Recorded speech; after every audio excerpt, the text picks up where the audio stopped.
Meus amigos, nos últimos anos, especialmente nos últimos meses, uma série de escândalos envolvendo altas autoridades da República vieram à tona. Quer dizer, sempre foi comum aqui no Brasil, lamentavelmente, políticos, deputados, senadores e até ex-presidente, o Lula que tá aí, que não me deixa mentir, envolvidos em corrupção. Isso sempre foi normal, né? Agora, ministros, juízes, bom, isso é novidade, pelo menos não com tanta frequência. E olha, recentemente realmente nós temos aí diversos escândalos e nunca se imaginou, nunca se cogitou de fato a prisão de ministros dessas autoridades por conta disso, por conta de corrupção, de ligação com organizações criminosas. Bom, isso tá aí, tá batendo a porta. E olha só, o senador por Sergipe, Alessandro Vieira, falou isso na cara de um ex-ministro do STF, na cara do ministro Ricardo Lewandowski. Vale a pena conferir, olha só. Esse é um país que já teve presidente preso, já teve ministro preso, senador preso, deputado preso, governador preso, prefeito, vereador, mas ainda não teve ministros dos tribunais superiores.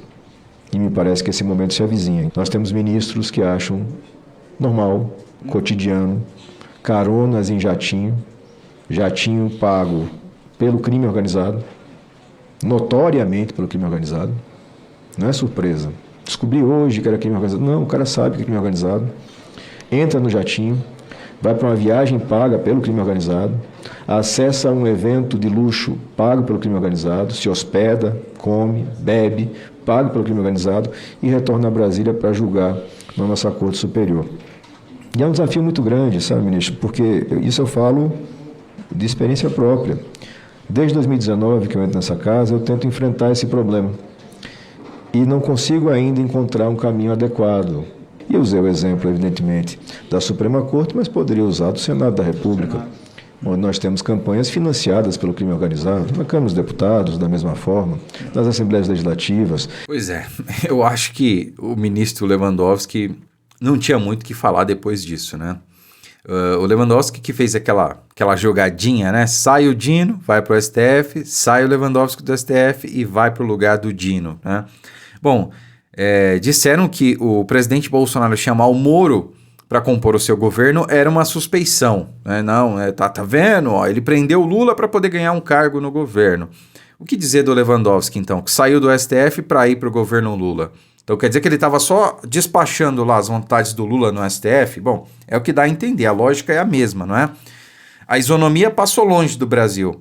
Tiraram os seguranças e os motoristas do presidente Bolsonaro. Ah, ele está preso, não vai precisar, mas com Lula foi diferente.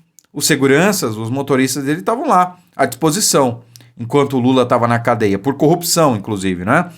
Bolsonaro por uma fantasia de golpe imaginário, mas tudo bem. Voltando ao assunto aqui, claramente o senador Alessandro Vieira, esse não deve ter rabo preso, esse não deve dever nada, porque senão não teria feito isso aí, né? Mas o que ele expôs ali foi claramente sobre o Toffoli, que recentemente foi assistir o jogo da Libertadores, a final entre o Palmeiras e o Flamengo, lá em Lima, no Peru, pegou carona num jato de um empresário aí, que é ligado, é envolvido, pelo menos é investigado, né? Tem denúncias aí de envolvimento com crime, enfim. E estava lá um dos advogados do caso de um dos réus do Banco Master, né, que estava preso e foi solto com ordem do Toffoli e tudo mais, né?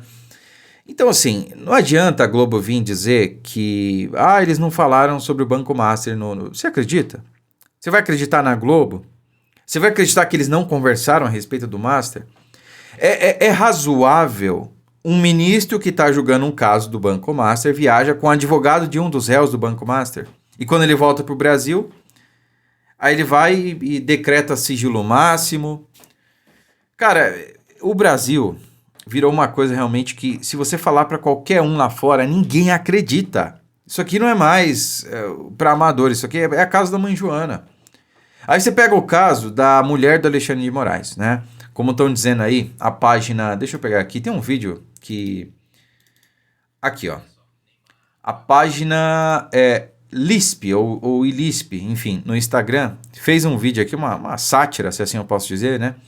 Falando da mulher de Alexandre de Moraes, né? A craque, que tinha aí um contrato multimilionário com o Banco Master. Quase 4 milhões de reais por mês.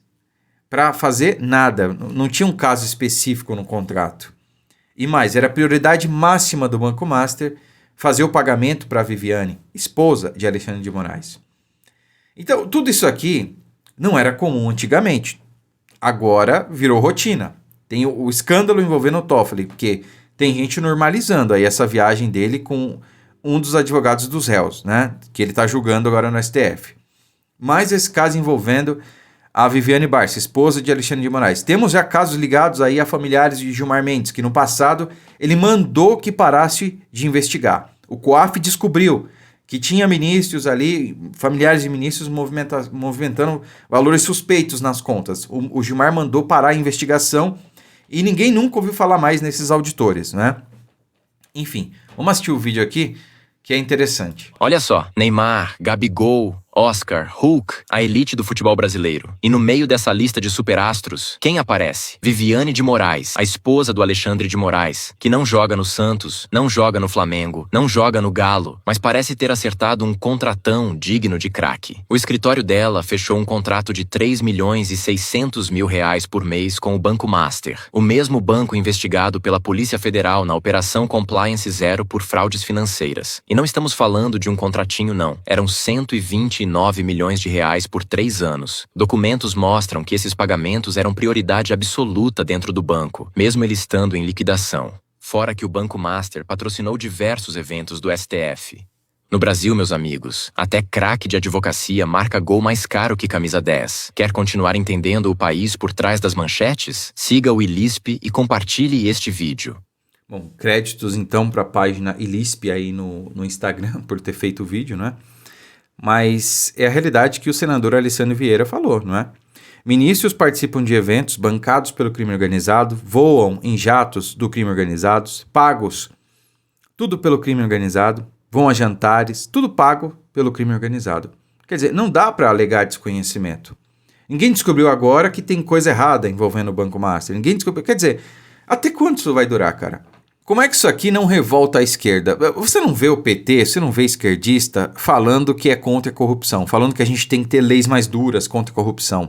Sobretudo de ministros, de juízes, de autoridades, que deveriam dar o exemplo e que deveriam ter uma punição muito mais severa do que cidadãos comuns. Porque uma coisa é um cidadão comum se envolver em corrupção, né? Fazer algo ilícito. Outra coisa é uma autoridade pública, uma alta autoridade pública se envolver nesse esquema. Quer dizer, o juiz que deveria guardar a Constituição não só está violando, como está usando a sua função, o seu poder, para benefício próprio, o que é muito mais grave. Então, assim, o funcionário público, por exemplo, quando tem o dever de agir e não age, ele responde com uma pena maior do que o cidadão comum. Né? Por exemplo, você pega, sei lá, um exemplo qualquer aqui, um médico. O médico, se ele está andando na rua e vê alguém passando mal e não faz nada, se essa pessoa morrer, o médico ele vai responder por homicídio. Você sabia disso? Um juiz que deveria lutar, deveria julgar casos de corrupção e aplicar o rigor da lei, um juiz que comete corrupção, ele deveria responder não só por corrupção, mas também por algo mais grave, ou ter a pena aumentada. Mas no Brasil, sabe qual é a pena para um juiz que vende sentença ou se envolve com corrupção? A pena máxima: aposentadoria compulsória com salário integral. Essa é a pena para o juiz. Aposentadoria compulsória com salário integral. Mas não é pena. Isso aí não é pena, isso aí é benefício, é vantagem. Quem não queria, né, aposentar com, sei lá, 50 anos de idade, ganhando 50 mil por mês. Com todas as regalias ainda que um cargo de juiz oferece, mesmo em aposentadoria. Então esse é o Brasil. Até quando? Até quando o povo vai aceitar esse tipo de coisa? Isso é inaceitável. Mas a esquerda está aí, né? Provando que nunca deve subestimar a cabeça de um idiota, porque quem apoia tudo isso, quem mantém tudo isso é a esquerda no Brasil. A pergunta que fica é: até quando? Curta, comente, compartilhe o vídeo, fiquem com Deus e até a próxima.